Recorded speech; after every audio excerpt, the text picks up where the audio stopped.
Fala pessoal, sejam bem-vindos hoje a mais um vídeo e não mais uma live. Vamos comentar sobre toda a rodada aí da Libertadores, da Copa Sul-Americana, mas excepcionalmente hoje não está no formato de live.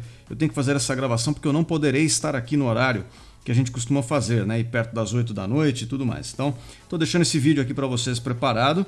Ele vai ser como modo estreia, então vai ter o chat aí para vocês comentarem, interagirem. Embora hoje eu aqui não possa interagir com vocês, obviamente, porque é uma gravação, né? Mas tirando isso, o conteúdo vai ser o mesmo, a gente vai comentar sobre todos os jogos aí da rodada, tudo que for possível. Eu vou tentar fazer um pouco mais rápido hoje também.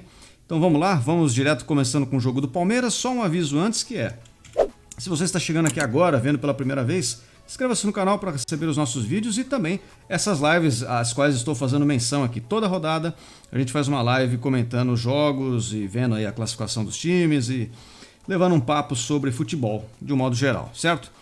Então vamos lá, vamos começar com o jogo de Palmeiras e Cerro Porteño. Vamos para a nossa mesa tática. Deixa eu liberar para você, sempre lembrando que para fazer a minha mesa tática eu sempre uso um tablet aqui. Eu sempre recomendo também um tablet para vocês, o link está na descrição, caso vocês queiram ter essa ferramenta para o seu estudo, para o seu trabalho, seja para o que for, certo? Vamos lá, vamos colocar na nossa mesa tática hoje a escalação do time do Palmeiras, que veio com o Everton no gol, Mike na lateral direita, a dupla de zaga tradicional Luan e Gustavo Gomes aqui pela esquerda, Piquerez. O destaque para essa escalação hoje é que o Mike está pela direita e este é considerado o time titular. A gente já está tendo a volta do Marcos Rocha como opção aí, vindo de lesão, né, se recuperando, mas o Mike acho que ganhou a posição e merecidamente. Ele tem jogado muito bem nas partidas recentes em que ele tem substituído o Rocha e o Rocha não vinha num bom momento. Então já há um bom tempo eu acho que o Mike deveria ser titular. Enfim, parece que ele realmente conquistou essa vaga aí e o Palmeiras entrou com a escalação dele, né? Aí, Gabriel Menino, Zé Rafael, Rafael Veiga, Arthur aberto pela direita, Dudu pela esquerda e o Rony no comando do ataque. Aquela escalação tradicional que o Palmeiras vem repetindo exaustivamente. A gente pode comentar sobre esse jogo. A primeira coisa é que o Cerro Porteño entrou para dar pancada. A prioridade deles. É um time que a gente já sabia no jogo aqui, jogando no Morumbi, inclusive, né? Não foi no estádio do Palmeiras.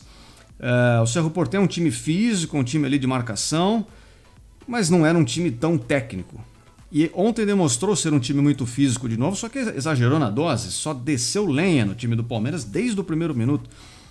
Tanto que aos 10, 12 minutos do primeiro tempo, um jogador do Cerro Porteño já foi expulso por uma entrada violenta, que merecia expulsão.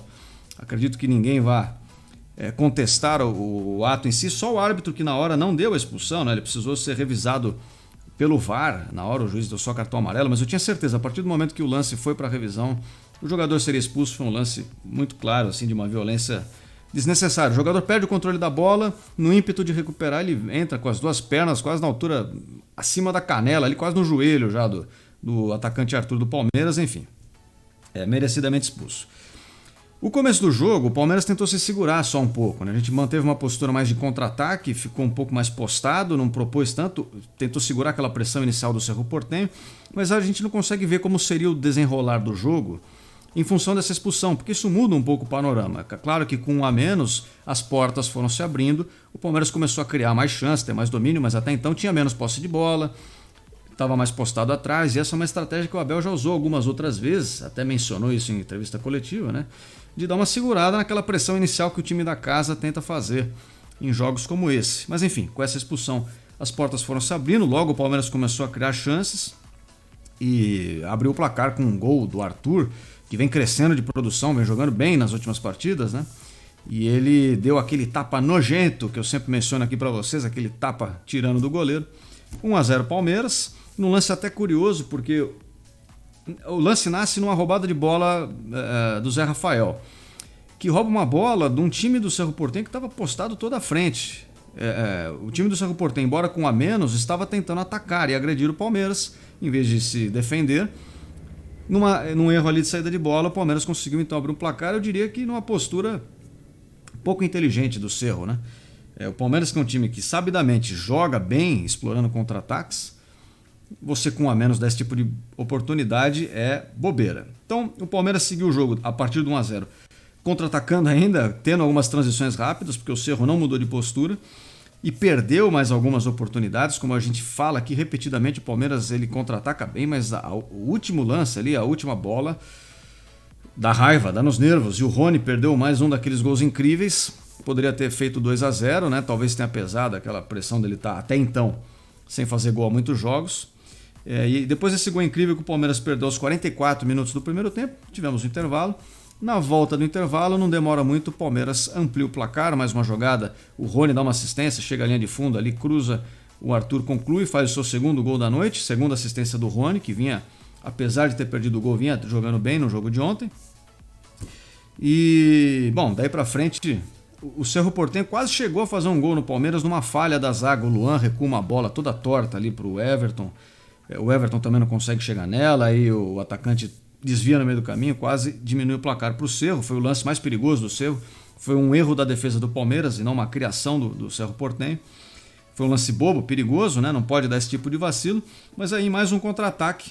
Aquele que era o destaque do jogo, o Rony pelas assistências e o Arthur pelos gols, mas o Rony acabou marcando o gol dele também, concluiu ali o 3-0.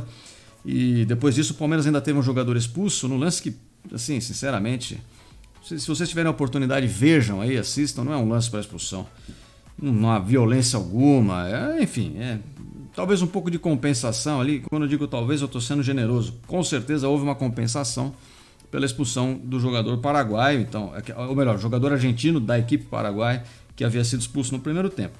Mas daí para frente, os dois times com 10, mas o Palmeiras já com 3-0 no placar.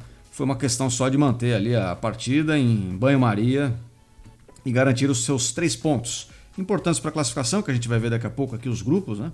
Mas o que eu queria dizer sobre o Palmeiras é que esse foi um jogo típico com a cara do Palmeiras. Não foi uma atuação brilhante, mas foi uma atuação eficiente. O Palmeiras é sempre muito competitivo e tira proveito dessas situações. O adversário ficou com a menos, deu espaço, o Palmeiras foi lá e fez os seus gols. Essa é a marca desse time do Palmeiras, né? Não é necessariamente um espetáculo atrás do outro. No Campeonato Brasileiro a gente vem, por exemplo, de um empate contra o Santos num jogo muito ruim de ambas as partes, mas é um resultado ruim também, porque o Santos não é, nesse momento, um grande time, então deveria ter vencido. Mas enfim, na Libertadores conseguiu cumprir a sua missão e segue vivo aí, segue bem, bem encaminhado para estar classificado. Para ser líder do grupo vai depender de outros jogos, né, do seu confronto direto, provavelmente com o Bolívar, mas para se classificar a situação já fica bem mais confortável. E, bom, essa foi a partida do Palmeiras. A gente vai comentar os demais jogos da rodada. Sempre lembrando para todos que estão chegando aqui, assistindo pela primeira vez, vocês podem... Rapaz, não saiu aí. Não tá saindo por quê?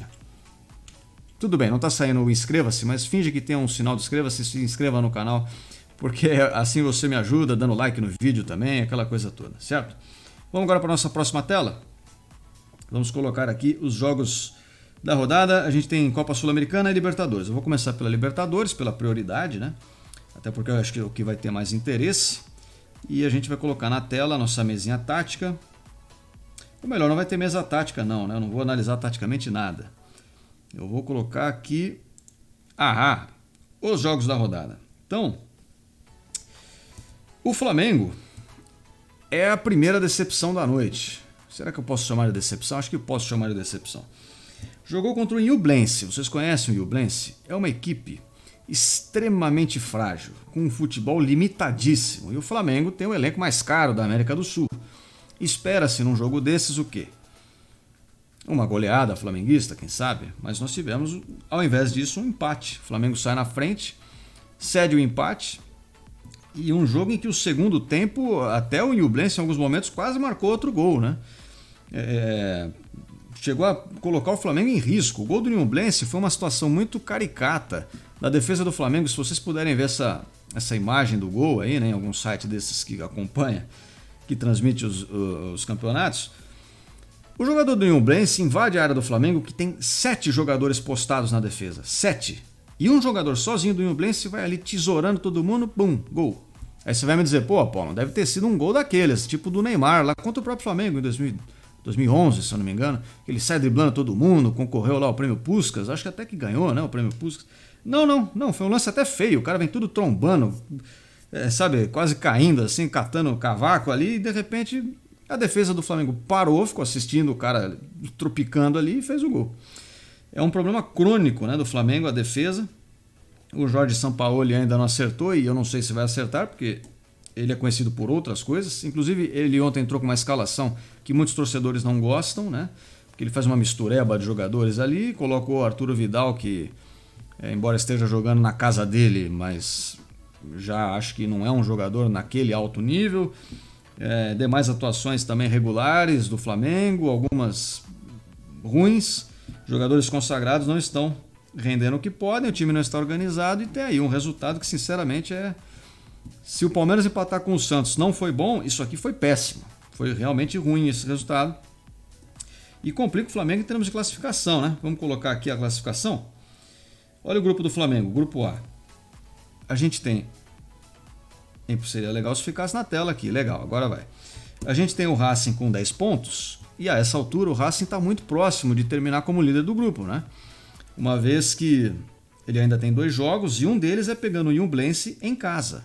Essa mesma equipe que eu acabei de mencionar é muito frágil. Então a tendência é que desses 2 jogos, pelo menos o jogo contra o Ñublense, o Racing vença. E com isso garante a liderança do grupo. Então o Flamengo tem 5 pontos, Ñublense 4, Alcas 3. O Flamengo vai se classificar? Acho que sim.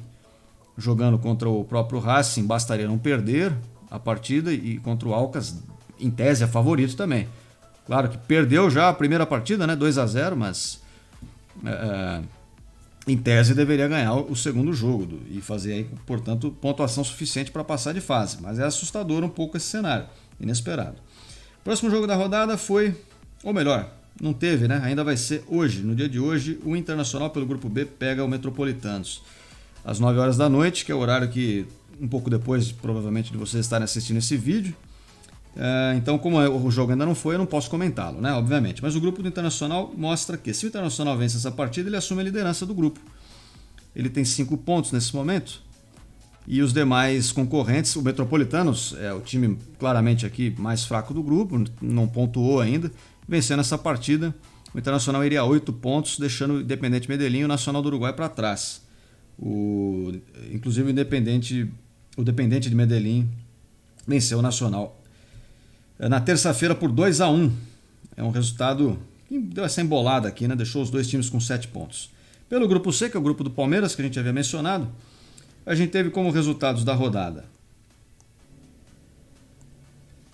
Bolívar 1-0 sobre o Barcelona de Guayaquil, o que é um resultado um pouco surpreendente para mim também. E o Cerro Porteño perdendo de 3-0 do Palmeiras, né, que a gente comentou como foi o jogo. Em termos de classificação, o Bolívar segue líder com 9 pontos, desempatado ali pelo saldo de gols, né? Ele tem 6 gols de saldo contra 4 do Palmeiras. E ambas as equipes, tendo 9 pontos, as duas têm 6 pontos de vantagem sobre o terceiro e quarto colocado. Faltando 2 rodadas, só podem se ganhar mais 6 pontos, né?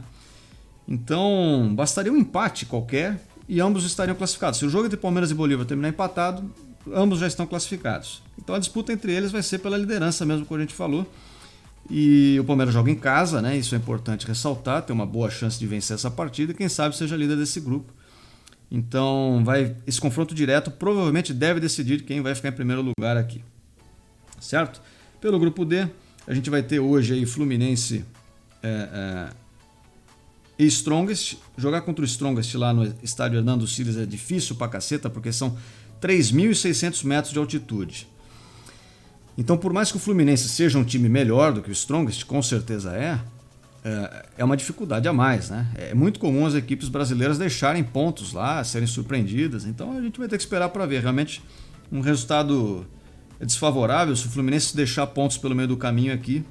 Um jogo que está acontecendo, inclusive, agora enquanto eu estou gravando. Ou melhor, perdão, desculpe. Vai acontecer daqui.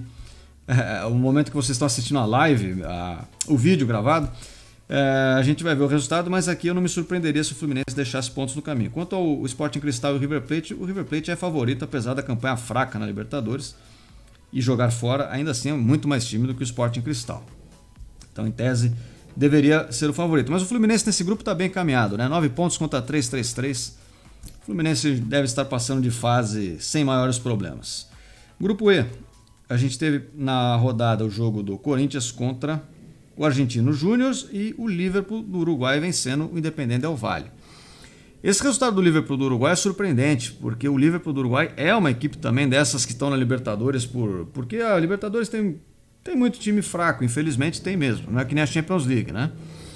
Agora, com esse 1-0, ele deu uma embolada no grupo e favoreceu muito o Corinthians. A gente vai ver agora a classificação.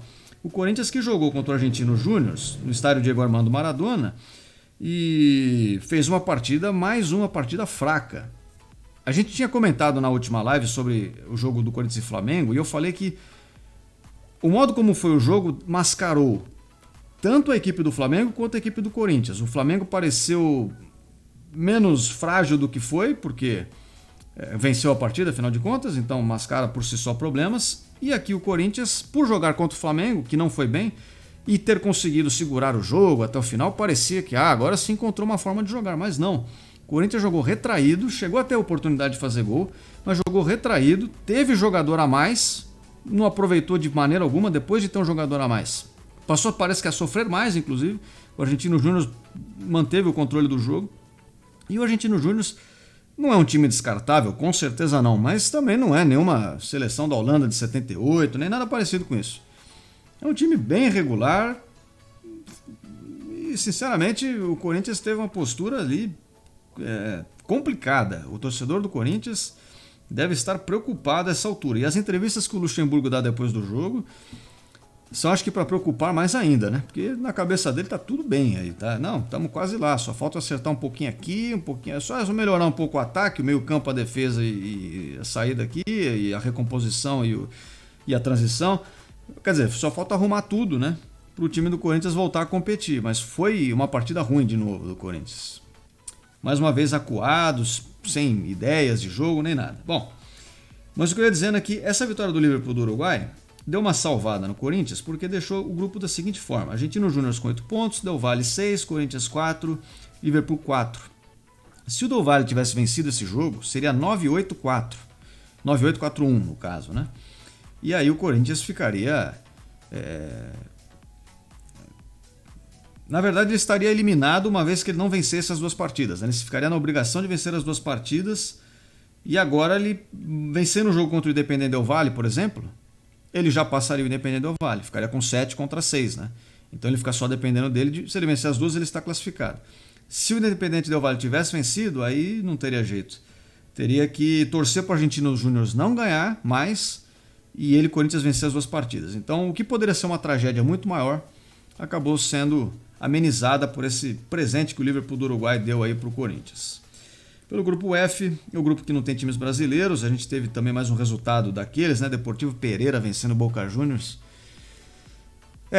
Se a gente fala mal aqui do resultado do Corinthians, do resultado do Flamengo, tem que falar mal disso aqui também, né? O Boca Juniors é um time fraco, atualmente não é um bom time, e vai dar, essa não é a primeira e nem a última escorregada que esse time vai dar.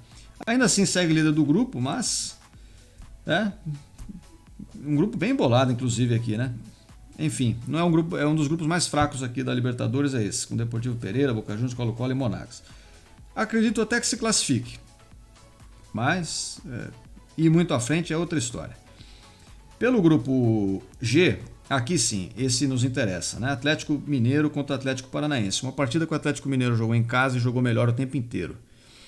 Jogava bem quando sofreu um gol do Atlético Paranaense, uma saída de bola errada ali, perdeu a bola, se não me engano foi até o Hulk que foi tentar fazer uma jogada ali mais de efeito, perdeu a bola, teve uma inversão, a bola foi jogada para a área e num tromba-tromba ali, o zagueiro disputando com o goleiro, com o atacante, todo mundo se enrolando, o atacante entrando no gol com bola e tudo, enfim, abriu o placar, mas o Atlético Mineiro continuou jogando melhor, achou os seus 2 gols, né? O Hulk tem jogado muito bem, é um daqueles jogadores que parece que melhorou conforme foi ficando mais velho. Ele, por exemplo, na Copa de 2014, que ele era da seleção, sinceramente eu achava o Hulk um grande qualquer coisa ali, né? Um cara forte simplesmente. Agora ele tem jogado, já nos últimos anos ele melhorou bastante, parece ter ganhado muito mais compreensão do que é o jogo e não usar só da força física. Hoje em dia ele ainda tem a força física, então ele usa isso a seu favor, mas também tem uma compreensão de jogo muito melhor. Então, enfim, no segundo tempo, ali numa cobrança de falta, o Paulinho ainda fez mais um gol de cabeça. Paulinho que está vivendo um momento artilheiro, né? Tem feito muitos gols. Resultou nessa virada aí do Atlético Mineiro, que é importantíssima para o Atlético em termos de classificação, porque imagina só também aqui, né? Se não vence, teria 4 pontos, estaria ali empatado com a Alianza Lima, e o Atlético Paranaense, por outro lado, teria 8. Mas, enfim, com essa vitória, embola também o grupo. O Atlético Paranaense segue líder com 7, Atlético Mineiro 6, Libertad também 6 e Alianza Lima 4. Esse é o grupo que todo mundo aqui está vivo, né? Todo mundo pode passar ainda de fase. E o Atlético Paranaense, por outro lado, assim, não dá para dizer que foi um mau resultado. Assim, perder jogando fora com o Atlético Mineiro. Quando começa a competição, você já sabe que pode acontecer. Então, acho que devia estar na conta já. Mas agora cabe ao Atlético Paranaense, jogando contra o Libertad e o Alianza Lima em casa, essa é a vantagem, fazer seus pontos para passar de fase. No grupo H, mais um grupo sem brasileiros. A gente está tendo aí Melgar e Atlético Nacional. E obrigação do Atlético Nacional ganhar esse jogo, né? Venceu. E agora tem o Patronato contra o Olímpia. Esse é o jogo mais equilibrado. O Patronato é uma equipe argentina, não é topo de linha, mas também é uma equipe competitiva. E o Olímpia tem 3 times considerados grandes no Paraguai, né? Olímpia, Libertad e Cerro Porteño. O Olímpia também pode não ser nenhuma seleção, mas tem seu time competitivo à sua maneira. O time mais fraco desse grupo é o Melgar, com toda certeza, não à toa é o último colocado. O Atlético Nacional tem 10 pontos, Olímpia 5, Patronato e Melgar. Então o Olímpia deve se classificar e o Atlético Nacional também. Aí eu apostaria nisso. Mas vamos lá. Então acabou aqui a Libertadores. Vamos falar então, passar bem rapidamente, só pelos times brasileiros que estão competindo pela Sul-Americana, porque como eu falei, hoje eu tenho que ser um pouco mais rápido e não vai dar para ver grupo a grupo e tal. Então vamos lá.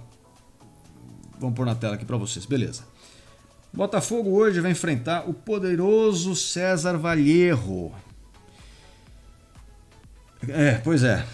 Então tem às 9 horas da noite. Tem a obrigação de fazer seus pontos, deve fazer seus pontos e com isso também encaminhar uma classificação aqui no grupo, né? Se vence essa partida, chega a 8 pontos. Encaminhar não, fica matematicamente classificado. Não fica não, porque são 2 jogos, mas fica bem encaminhado. Fica faltando um ponto ali, basicamente, para chegar aos 9, que seria o máximo atingidos pelo Magalhães. Tem um saldo de gols que a diferença é grande. Então, enfim, fazendo pontos hoje, o Botafogo mais ou menos está encaminhado. Só que, lembra de uma coisa, o Sul-Americano, o primeiro passa de fase e o segundo tem um jogo extra. Ele vai pegar os terceiros colocados lá da Libertadores. Então, se na Libertadores ser o líder do grupo é importante para você decidir os jogos em casa até a semifinal, na Sul-Americana é muito mais importante, porque você, além de pular uma fase da competição, você evita de pegar um time mais forte em tese, né, que está vindo numa competição de um nível acima, que é a Libertadores. Ainda, eu diria particularmente, a Libertadores ainda é de um nível muito baixo, mas comparado à Sul-Americana é de um nível acima. Então, proporcionalmente, né, é melhor não passar por isso. Grupo B não tem brasileiro, hoje vamos passar. O grupo C tem o Bragantino, que vai jogar contra o Oriente Petroleiro às 9 da noite. Também é obrigação de fazer pontos. Aqui não tem desculpa. Se o Bragantino quer alguma coisa da vida, embora ele seja o líder do grupo ali pelo saldo de gols, mas ele deve vencer essa partida. Deve no sentido de, é o mais provável que aconteça, mas também no sentido como que ele precisa fazer isso. Para então, provavelmente, seguir líder, né, pelo saldo de gols, mesmo que o Estudiantes vença seu jogo. E também garantir matematicamente, se ele vence essa partida, matematicamente classificado, embora não matematicamente o primeiro do grupo.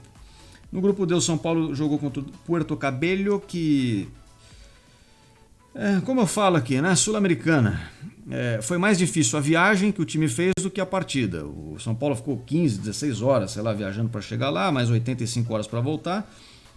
O Dorival entrou com um time totalmente lá mesclado, reserva e tal, mexido, mas não tem problema, porque contra o Puerto Cabello venceu, deveria vencer mesmo. Então mais 3 pontos, São Paulo líder do grupo. Classificado a gente já considera, porque matematicamente está, mas agora tem que ver só essa questão do primeiro lugar, né? Tem que se distanciar do Tigre aí, não deixar o Tigre encostar. Só a única preocupação. Já o Santos, no grupo E, perdeu o Audax Italiano. O Santos, não sei não, viu? Sei não. Quanto ao jogo, eu não vi o jogo, não posso comentar, mas o que eu posso comentar é a classificação. Eu vou te dizer que o Santos não está em bons lençóis, né? Ele precisaria, nas próximas partidas, vencer. E como ele já teve o confronto com o Audax Italiano, não depende mais só dele. Ele precisa vencer e precisa que o Audax Italiano também perca seus pontos. Então, se o Audax fizer a parte dele, o Santos já está fora, né? E mesmo assim, o primeiro lugar já é inalcançável para o Santos. Então o Santos tem maus lençóis aqui. E eu acho que a Sul-Americana para o Santos já foi. Melhor pensar no Campeonato Brasileiro aí, pensar em não cair, quem sabe se classificar para o ano que vem, fazer uma melhor campanha. América Mineiro e Defensa e Justiça, derrota do América Mineiro. Defensa e Justiça não é um time tão fraco assim como as pessoas pensam, mas obviamente também o América Mineiro teria plenas condições de competir. Perdeu porque perdeu mesmo, e o América Mineiro também já está fora aqui, né? Já não poderia fazer no máximo 10 pontos, mas já jogou com Defensa e Justiça, então fica na mesma situação do Santos. Se o Defensa e Justiça já fizer seus pontos, o América Mineiro está fora, fica para o ano que vem. O Goiás jogou contra o Universitário e venceu, jogando em casa. O Goiás está bem no seu grupo, né? O líder, embora seja um grupo também um pouco embolado, tem boas chances de passar de fase e ser mais um representante brasileiro aí, né, a seguir na competição. E por fim o Fortaleza contra o São Lourenço. Uma partida para o torcedor do Fortaleza com certeza emocionante. O time abriu 1-0, tomou um empate, fez 2-1, sofreu um novo empate e no finalzinho, se eu não me engano, aos 47 minutos, conseguiu o terceiro gol. O Fortaleza não jogou mal, o São Lourenço aqui também fez uma partida bem regular e tudo, então é uma partida interessante de ser assistida. O fato é que o Fortaleza venceu, no finalzinho, mas venceu, e já está sobrando nesse grupo, como poucos sobram, né? Estudiantes de Mérida, cuidado com o jeito que você fala, Estudiantes de Mérida, está em último lugar sem pontuar, e olha só a distância do Fortaleza para todo mundo, já está classificado, já é o primeiro. Daqui para frente é só fazer manutenção, né? 2 jogos protocolares para seguir para a próxima fase. Então, parabéns ao Fortaleza aí que fez uma boa campanha. Certo? Então, terminado essa passagem por todos os jogos da rodada, comentado o jogo do Palmeiras, eu vou sugerir para vocês que estão assistindo aqui ao canal para, obviamente, se inscreverem e se prepararem, porque nas próximas rodadas estaremos aqui de volta comentando tudo isso de novo, falando sobre todos os jogos aí. Eu estou repensando aqui alguns formatos. Quem sabe a gente faça um vídeo só para Libertadores, um só para Sul-Americana, porque eu estou achando que está ficando muita coisa não só. No Campeonato Brasileiro é mais fácil, né? O Campeonato Brasileiro é mais curtinho, são só 10 jogos. Copa do Brasil também é mais fácil, mas eu estou achando que nos dias internacionais a gente podia dividir isso, ou dar prioridade só a algumas coisas, para não ter que comentar tudo, até porque eu estou vendo o jogo, chega de ver jogo, cara, não aguento mais ver jogo. Mas a gente vai seguir vendo, obviamente. Então é isso, pessoal. Agradeço a todo mundo que acompanha até aqui. Espero todos vocês em breve. E até a próxima.